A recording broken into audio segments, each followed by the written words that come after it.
Paradigm Change, Reformation, Part 6. Now, someone might tell you that along with the devastating losses that accompany doubt, you will also lose some of your illusions, and that is a good thing. But disillusionment is only a good thing in retrospect. When you're going through it, it feels like hell. Brian McLaren, Faith After Doubt, page 12. I've made mistakes in my immaturity and ignorance. I didn't take advice I probably should have, but when I look back on it all, even though I wonder what could have been, I'm glad things happened the way they did. Jacob wrestled with God and walked away with a limp. Sometimes I feel like I've lost more than that.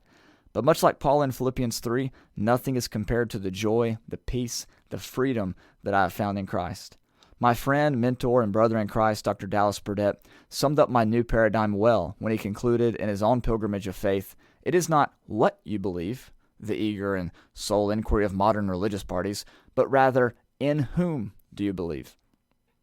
Reformation is a stage in which new theories, new answers, and new methods are put forth. It's a time of reconstruction. The purpose and goal of asking questions, challenging the status quo, and deconstructing is to rebuild and reconstruct. The end goal isn't to throw away everything, but to transcend beyond the earlier stages of life while including what was good. I believe there are many wonderful things the churches of Christ have given me over the years. A love for God and His Word, willingness to accept truth regardless of the consequences, an appreciation for church autonomy, beautiful singing, and many other wonderful things. What I've learned is that we can maintain all of those things while moving beyond the things that weren't so helpful, like divisions over so-called patterns and methods. One thing I do want to clarify is that I am still a member of the Churches of Christ, and I'm proud of it. It is and always will be my lowercase h heritage. I love its history. I love the founders of the Stone Campbell movement. I love its founding principles. I believe it's redeemable, and I believe that it can be saved. I believe that its founding documents, which I've discussed at great length in other posts, serve as a wonderful framework for a new unity movement.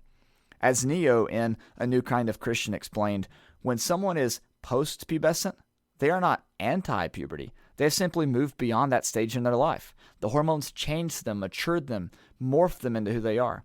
They will never be a child again. They transcended beyond puberty while including the best parts.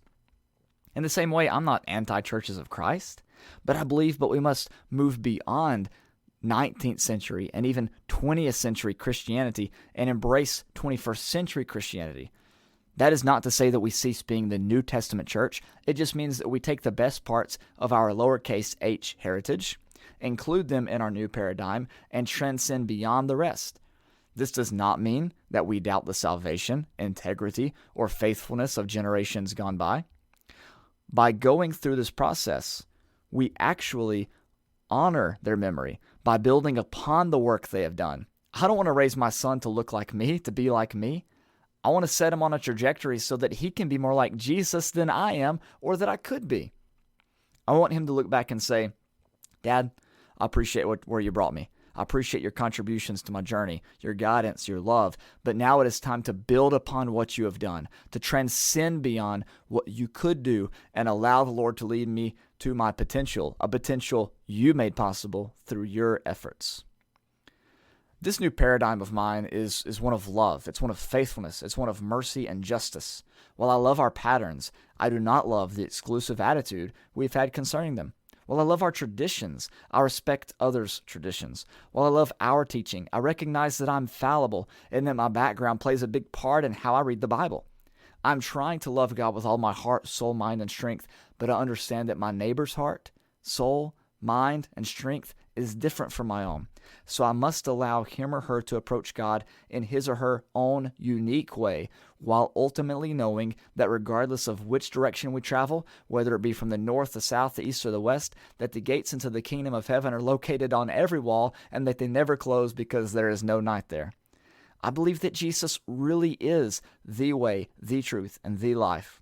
So when I equate my opinions with the way to God, truth, or necessary for life, then I am elevating my opinions, which are fallible and subject to change, with Jesus himself.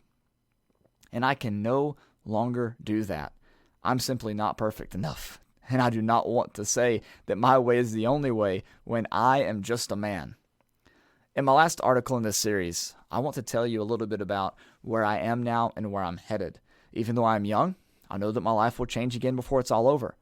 While I have been a victim of the end of history illusion before, I know now that as long as I am less than perfect, then there is always new places into which Christ can lead me, and where he leads, I will follow. Thank you so much for listening. You can read more at danielr.net, and God bless.